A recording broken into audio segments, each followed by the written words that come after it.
I kind of feel like this whole Shane Gillis story just doesn't really ever end. There's always a lot happening, especially, well, it makes sense when it comes to comedy. It makes sense when it comes to the situation, and especially makes sense when you start including former SNL stars who've got their own bone to pick with not only Lorne Michaels, but the show and probably also the studio brass. And that is why when it comes to Shane Gillis, I was kind of surprised that even Rob Schneider here is coming out and supporting him. Although his tune did kind of change a little bit as time went on. This is from a Fox News article. Shane Gillis gets support from SNL alum Rob Schneider after being fired over racial slurs, which is it's an accurate headline. Whether you like it or not, it's an accurate headline. He did use racial slurs, and that's what got him fired. Rob Schneider here saying, "Dear Shane M. Gillis, as a former SNL cast member, I am sorry that you had the misfortune of being a cast member during this era of cultural unforgiveness, where comedic misfires are subject to the intolerable inquisition of those who never risked bombing on stage themselves." Now, to be fair, he has a point. Okay, he does have a point that we are in this cultural special snowflake era where if you do say anything that is considered, well, racial or sexist or whatever, unless you are a specific comedian, you can't quite get away with it. And that is what Rob Schneider is ultimately saying here. That being said, this isn't an issue of bombing on stage. Shane said these things while on a podcast recorded from the comfort of an apartment. Not quite the same thing where he's got to deal with people face to face. So that is just the clarification of what he's saying, although I do agree with what he's saying. Now, a woman here did push back on him. Angelisa says, but he knew what he was doing. He wasn't treading the line. He was crossing it. He was using derogatory and racist language on a public platform. He should accept the consequences and learn from it. Well, again, this was a podcast. I don't quite know how much you want to view public versus private, whatever. That's a semantical argument. Schneider comes back with, "I felt sad when I saw the clip, but I was even more sad when he went there and it wasn't funny. Just an ugly conversation. He has the right to say it. Cancel culture is wrong, but people have the right to call racist things racist as well." So he's not defending what Shane said. I think that is something here worth really noting. Schneider's not defending anything that he's saying. He's defending his right to be able to say it. And that ultimately is what this particular conversation boils down to. But then he says this. He's like, the last thought on Shane M. Gillis. There's a difference between exposing truths through free speech and just being ugly. It's not okay to say racist things under the guise of comedy. Just because you have a mic in your hand, it doesn't make the racist things you say any less racist. And that is something that I think a lot of people do need to look at here. What he said, I mean, I found his comedy act to be funny. I didn't find this bit to be funny at all. I felt that it was a bit, you're trying too hard in order to have this conversation. It's an edgy conversation amongst friends. Perhaps that's where it should have stayed versus being in a podcast of two comedians that are, probably thinking at the time, no one's listening to this. And that's one of the big problems that a lot of people make is early on, they think people aren't paying attention. I've said stupid things myself that have come back in later years that people have been like, oh, really? And I'm like, I'm an ass. But anyway, Schneider has played some roles that are clearly not of his own descent. He is Filipino American, and he's played a multitude of different ethnicities. The one in the center, the sombrero, that is from SNL. The one on the right there, that's from 50 First Dates, and the one on the left, I do believe is I forget which one that's from.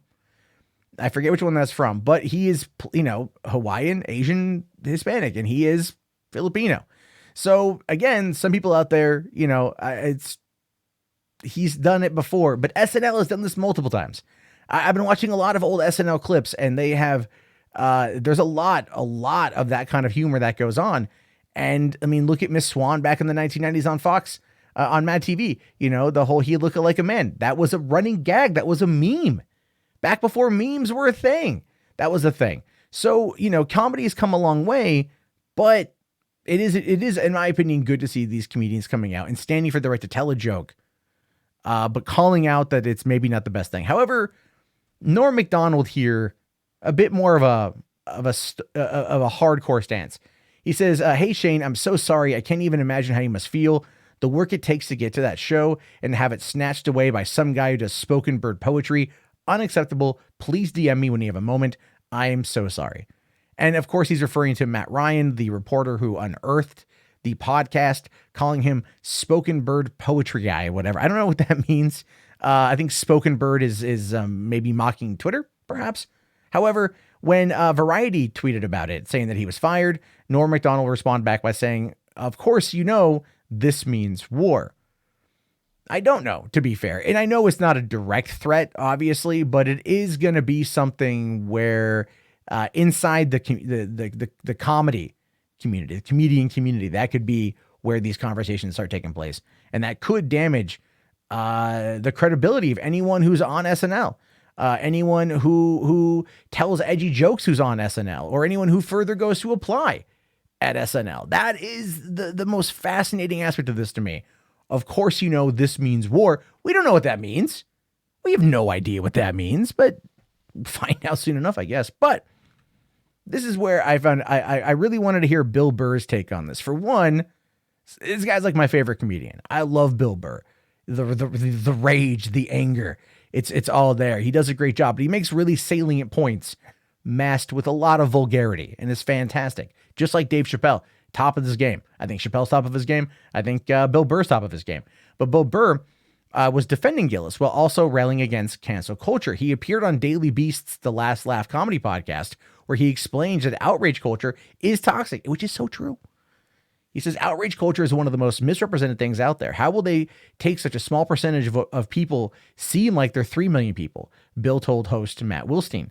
And it's not even necessarily because they believe in their cause. It's just because that's where the money is. The money is at eyeballs and controversy, and people arguing and being offended, and watching somebody get in trouble makes people stop on your website and on your TV channel and watch, which is true. Anyone who's gone through any bit of cancel culture will 100% attest to that. This is what happens. People will attack and attack and attack and attack as long as it's bleeding. Because you know what they say, if it bleeds, it leads. And as soon as it dries up, they're gone. Mainstream media does this, by the way.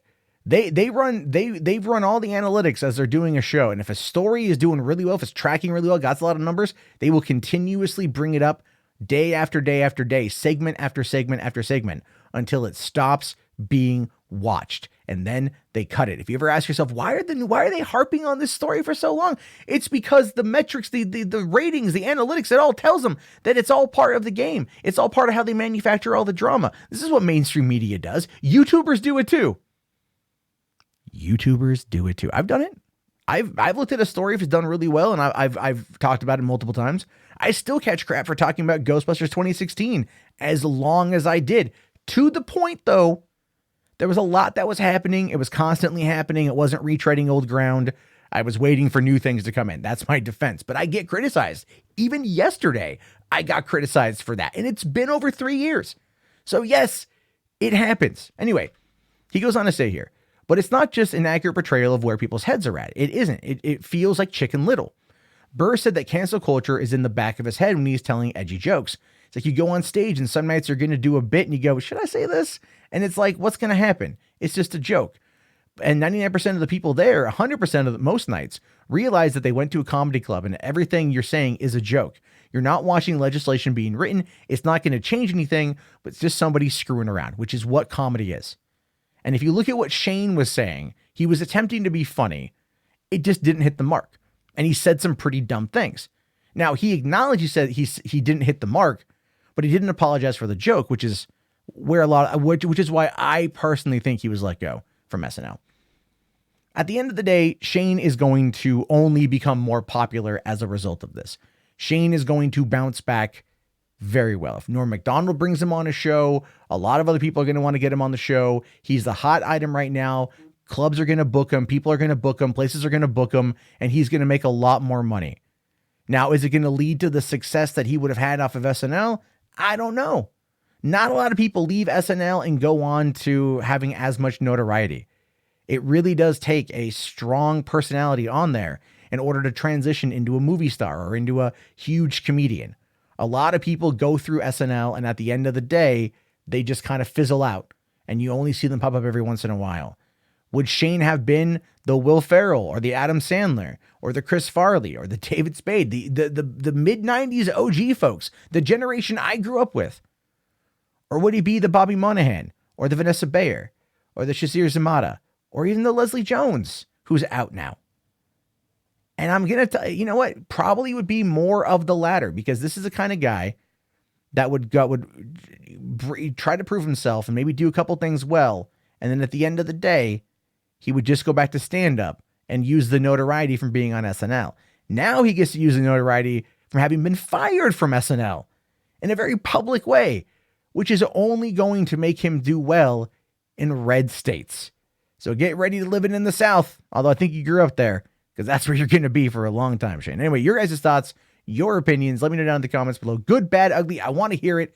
Let me know. Thumbs it up, thumbs it down. Do it. Talk to you guys later. Have yourself a great day.